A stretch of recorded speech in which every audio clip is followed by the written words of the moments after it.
I apologize for whatever horrible things might come out of my mouth. Trigger warnings all the bar over the place, but it's gonna happen. And I promise if you hang in there, there is a very good ending.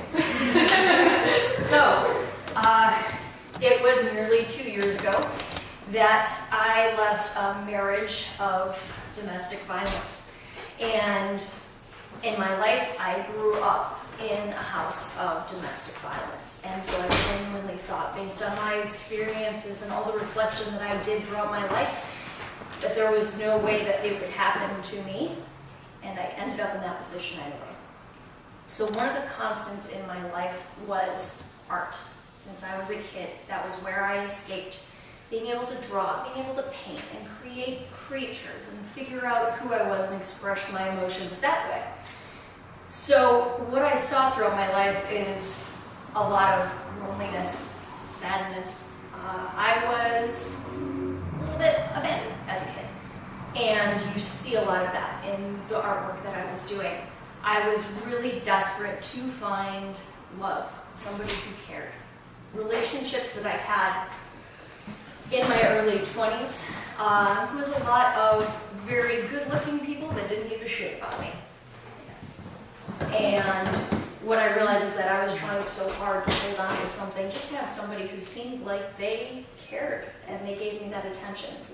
So while I'm trying to figure out who I am, feeling unloved, feeling sad for most of my life, I decided to do burlesque. It was a dream of mine. Got into it, got into the community, loved the shit out of it, it saved me. And that was how I met him. I don't use his name.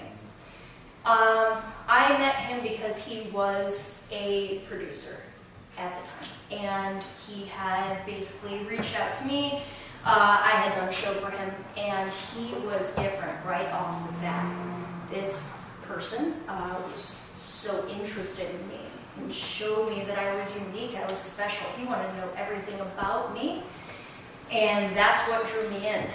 Finally, I had somebody who loved me, wanted to pay attention to me, thought that I was special. And things started turning pretty quickly, but nobody knew about it. So about 3 months into dating, I saw the first signs of abuse.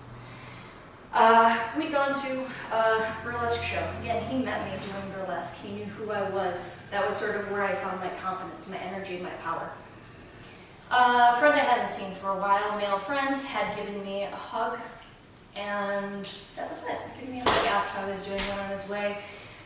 What this person did was he waited until we left the venue, waited a half an hour. We were out of sight. Nobody can see us. And that was the first time he looked at me and called me a fucking cunt. And I just sort of like, where's this? What was that? You know, this is a great guy. He's so loving, so sweet, so perfect. And after lots of other insults, I see him get in his car, start swerving away. He's drunk and irate, and all I can think is, I need to get in this car because he's gonna hurt himself. He's driving drunk. So I get in the car, he sits next to me in the passenger side, and he hits me, but not with his hand, not with anything hard that you can sort of know is concretely abuse. He grabs a scarf, calls me a whore, calls me a bitch, calls me every name that I can think of while hitting me in the face with this. But when this was all done, all I thought was, this isn't the abuse that I saw growing up. This wasn't somebody getting their head bashed against a wall. This wasn't bruises. This wasn't what I thought it was supposed to look like. And so I accepted it. I brushed it off as maybe this is what he's like when he's drunk. I hope he's not like this again. As I continued to do burlesque, what I realized is that this type of verbal abuse would continue after shows. I started getting screamed at for the way a man was looking at me, for the way that I was complimented, for just my general persona. I suddenly became this whore to him. And what ended up happening is, before every single burlesque show, the thing that used to save me, my stomach would get in knots. I had tremendous anxiety because I was wondering what was going to happen when I left the show. What did I do wrong? Who was looking at me? And after a while, I realized I need to leave. And when I left, I explained to my burlesque boss, I said, this is anxiety. And it was, in my brain, this was just anxiety. It's true, I had anxiety before every show. I didn't recognize this as being a product of abuse. And she saw it. She saw the patterns. She saw the change. She saw me being pulled away from the things that I used to love. And she had an opportunity to speak to me heart to heart and point out the things that I needed to see that I was trying so hard not to see, and she didn't. She took it as sort of a personal insult. It became a joke. I left because of my boyfriend. And so I felt like, all right, this is just what it is. This is my life. So confidence is shit now. The thing that gave me power is gone. I turned back to my art, and now my art is looking very fucking trapped. And I didn't know it at the time, but self-reflection is amazing. I go back to the art that I did, and it's always female figures screaming, trapped, wrapped up, bound, and some big figure in the corner taking control of everything. In my mind, I'm just a fucked up weird goth girl, and I'm quirky, and whatever the fuck. Because I still refuse to accept the fact that I'm going through legitimate fucking trauma. Because I grew up seeing trauma, and it wasn't that bad. It was always a comparison. So, at this point, he started cheating on me, which broke me down even more. Made me feel like it was actually my fault. He told me as much. All of that being said, I still wanted so desperately for him to just love me, just pay attention to me, just care like you did for that 1 minute. And he proposed. And I was happy. I was excited. I focused on the wedding. I had a purpose all of a sudden. I had something to focus on. This is great. This is him saying, I'm done doing all the shit. I'm done doing the cheating. I'm going to care about you now. I put myself into the wedding, and that distraction gave him the opportunity to cheat more. The wedding itself was great. The day after, I was screamed at for hours in front of my friends and my family. And I had such little self-worth that I felt like, well, I did it. This is my fault. I'm here. I brought my family out here, and I'm still putting on this face like everything is so great. Within a few months of getting married, things really went downhill. He quit his job without another plan. Everything was put on me. Those fights that used to be once a month became fights that happened once a week, once a day, until toward the end, this was something where I didn't know day by day how it was going to go. Everything was just mostly verbal at that point until it just suddenly wasn't. You can't prepare for it. So the day that it became physical, and I apologize for speaking about this in advance, but it's going to help me. And the day that it became physical, there was something about him where he felt like if I gave him that indication that I might hurt him or I might touch him first, that was the cue he needed to attack me. He was waiting for it. So these verbal fights happened all the time. I was used to them. But this one left me cornered in the kitchen. And he was screaming like he always did, but his face was a lot closer and his chest was a lot closer until he was practically on top of me. And by my putting my hands up to deflect him, that was the sign of you touched me first.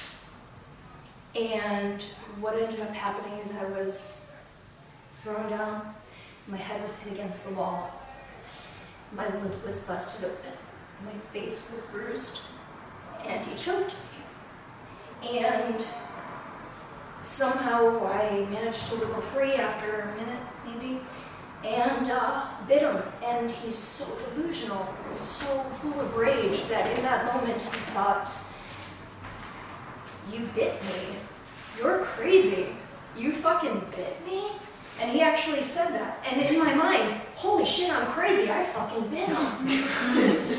Because that's how sick and and fucked up domestic abuse is nothing makes sense anymore. You're living in this world of fucking madness every day, and this madness and abuse becomes your life. So I pretty much was broken at this point until I took my first aerial class with Sally. No shit. I was fucking awful at it, but it was fun. God, Sally pushed my fat ass in there because I couldn't even invert on a knot. I was like, what the fuck is this? I was like, well, that was terrible, but it was fun. Let's try it again. Go back, silk syrup again. Well, this is fucking terrible, but whatever. And then lyric goes up, and I couldn't get in the fucking thing. She, shit you not, put all of the mats underneath. She's like, you're fine. So I had to actually just hop in because I couldn't lift one leg high enough, nor can I support myself. I should say, in the process of everything that was going on, I changed physically significantly. I gained a lot of weight. I became a very different person. There's something about Lyra, though, that made me like, this fucking sucks. Fuck this shit. I'm terrified. Look at me while I'm doing it. I'm like, let's just go ahead, give it a shot.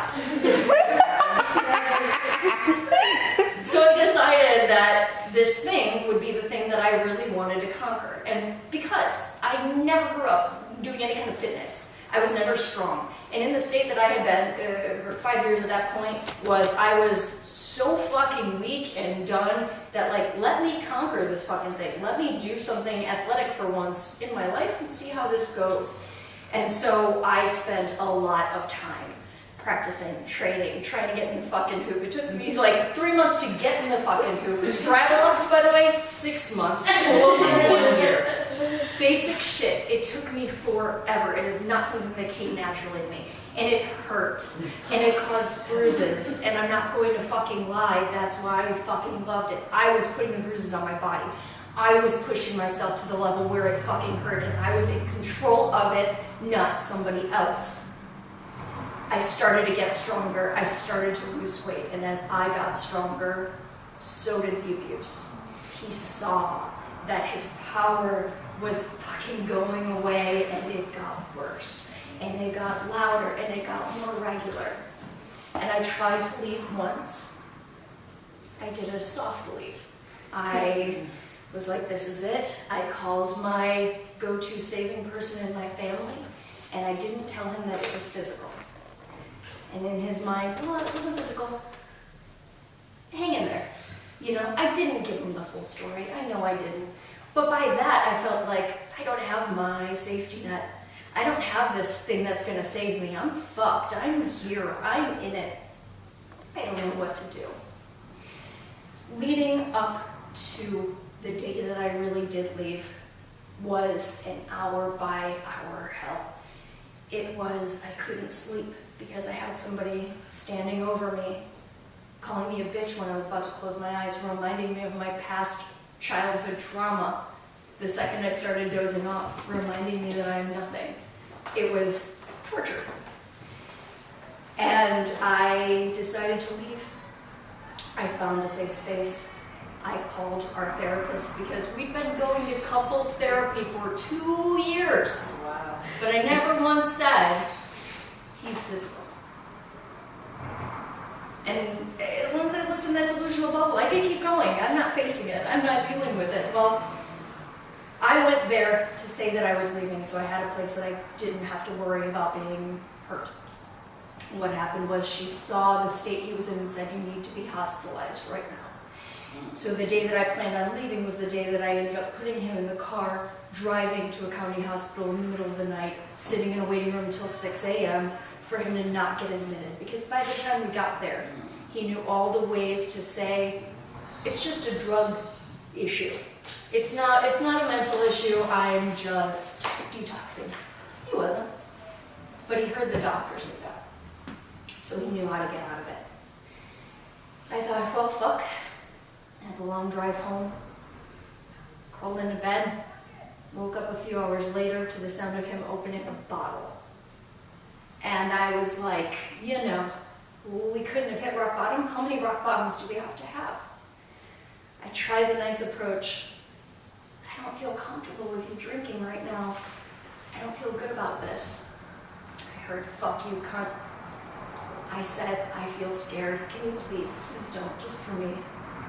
Fuck you, bitch. Finally, he said, you need to leave.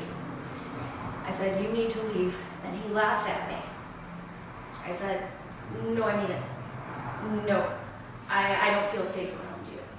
He said a lot of horrible things and basically lots of screaming, lots of threats. He left for a second. I ran to my phone. I called a friend who lived nearby and she said, I'm on my way. And I said, I don't know what's gonna happen, but I told him to leave and he left. I think, I don't know, but things are moving, things are happening.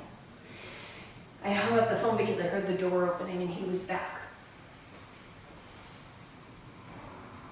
And he was on the phone, texting angrily, telling me how he was going to fuck someone else in front of me and fuck you, you dumb bitch, you don't know anything, you're useless, you're garbage.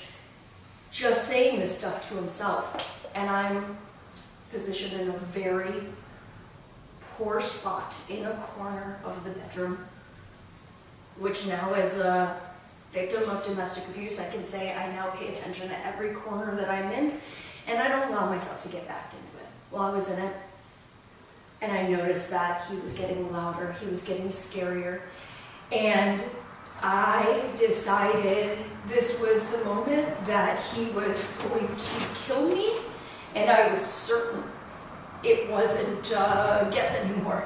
It was, okay, this is it. Motherfucker's gonna kill me now. I better hit record on my phone because at least somebody will know without a doubt. This is how I died. That was how fucking low, how bad it had gotten. And I did. And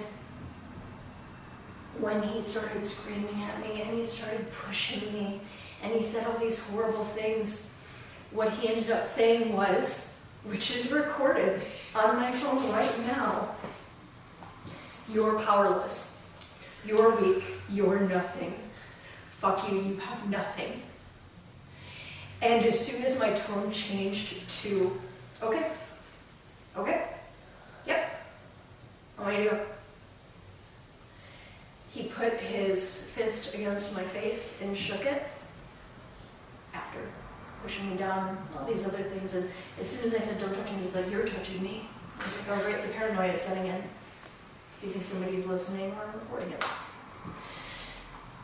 But once I changed, he put his fist against my face as that last effort of, let me see your fear. I'm so fucking used to your fear. And it was gone because what I thought was, you're gonna fucking kill me, but at least this time you're going to prison for it. Because I should have pressed charges the last time and I didn't. And when he saw that my face was flat, he stopped. He spit in my face, called me a cunt, spit in my face, spit in my face, spit in my face, threatened me. But he fucking left. And the second that door shut, I ran behind him, I locked it, I called the police. My friend showed up. And at that point, I called my family safety net. I said, I've been fucking lying. It's been bad. It's been as bad as you can imagine. And at that point, I told all of my friends, it is this bad.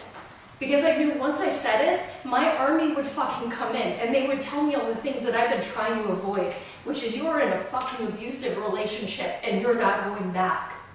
I knew I wasn't turning back. And so I had friends coming in the middle of the fucking night. I had to grab my dog, stash him at my neighbor's, grab my guinea pigs, try to grab fucking guinea pigs when you're fucking leaving a house. But I did it.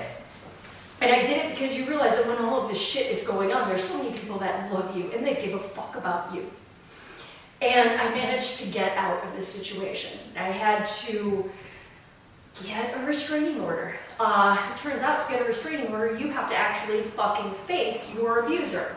So I got to stand in court next to this piece of shit. And he denied ever saying, you will die. He denied ever laying a hand on me. And that was when I said, I recorded it. And his demeanor went from like, I'm real sad, I'm real sorry, to like, you fucking bitch. And I thought I'd be terrified, but instead I was just like, all right, bitch. And the judge was like, let's play it. I was like, cool, let's play it.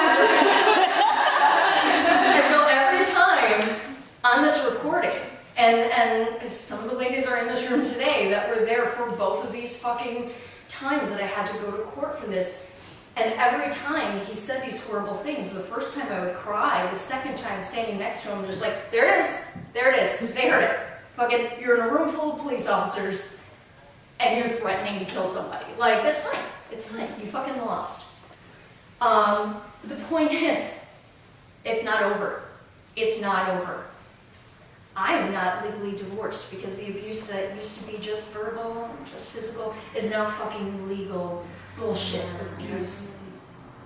Saying whatever the fuck. That I owe him. I owe him. So the next several months after I left, entirely fueled by fear, anxiety, fucking battingness. Like, let me do this, let me do this. I lost so much fucking weight, but a lot of it is just fucking terror. I'm not gonna lie about that. But I threw myself into the shit that fucking helped me. And I found out that there's a lot of organizations that are out there that are willing to help you and just fucking talk to you. And those things in me that were there when I was a kid that said my abuse wasn't as bad as what I saw growing up, I had people that were there to say, no, it's okay, your abuse is that bad and we're here to help you. So Sarah's In is an organization that helped me tremendously. They're based in Oak Park. They have given me therapy, they've given me advice. They've just been there to care and to let me know that everything's gonna be okay. And I see people in and out of there every day, being able to have a safe space for them and their fucking kids. It's incredible. And so just know, as you're seeing this shit, look out for your friends too. Because sometimes your friends are gonna change and you don't wanna bring it up to them, but fucking do it. Use your heart and just talk to them and say what you see. Point out the things in them that they're probably trying to avoid. And know that there's a lot of resources out there. And also that this really does impact everybody. Everybody here, unfortunately, if they weren't impacted directly, they had somebody that they loved that was impacted by this. It's 24 Americans every minute that are impacted by domestic violence. And what got me through it is my fucking army of people that I have supporting me, and fitness, and doing the things that I found that made me feel powerful and strong, because now I feel like if I've got to fight for my fucking life, I fucking can. So find the shit that you love and just let it save you. Thanks.